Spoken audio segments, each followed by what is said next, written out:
CM Pawan Kalyan Panchayati Raj శాఖ మంత్రిగా ఉన్న విషయం కూడా తెలిసిందే. ఆయన ఈ శాఖ పగ్గాలు చేపట్టిన తర్వాత పంచాయతీల స్థానాలలో పెద్ద ఎత్తున కార్యక్రమాలు చేపడుతున్నారు.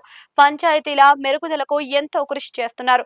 తాజాగా ఈ అభివృద్ధి తాలూకా ఫలితాలు ఢిల్లీ వరకు చేరాయి. దీంతో కీలకమైన పంచాయతీరాజ్ విభాగానికి 5 జాతీయ అవార్డులు లభించాయి. వీటిని బుధవారం కేంద్ర ప్రభుత్వం అందించనుంది.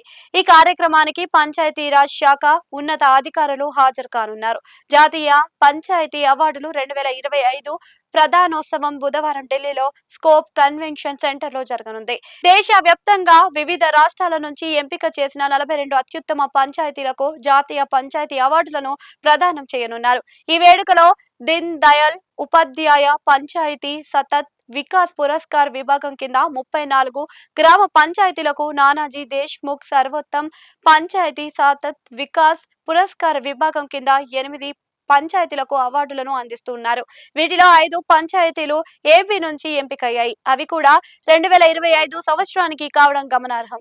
మౌలిక వసతులు అభివృద్ధి, రహదారులు, జల్ జీవన్ మిషన్ ను సమగ్రంగా అమలు చేయటం, పంచాయతీలలో భవనాల నిర్మాణం, మెరుగైన పాలన వంటి కీలక విషయాలను పరిగణలోకి తీసుకొని ఈ అవార్డులను ఇస్తున్నారు. డిప్యూటీ సీఎంగా పంచాయతీరాజ్ శాఖ మంత్రిగా పవన్ కళ్యాణ్ కీలక రోల్ పోషిస్తూ ఉన్నారు.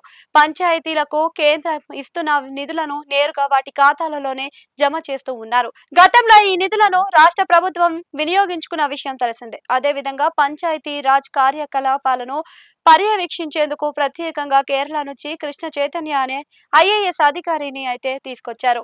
ఆయనకు బాధ్యతలు అప్పగించారు. తరచుగా పంచాయతీలపై దృష్టి పెడుతున్న పవన్ ఇక్కడ మెరుగైన సౌకర్యాలను కల్పన, మౌలిక వసతుల ఏర్పాటు వంటి వాటిని ప్రాధాన్యత అయితే ఇస్తున్నారు.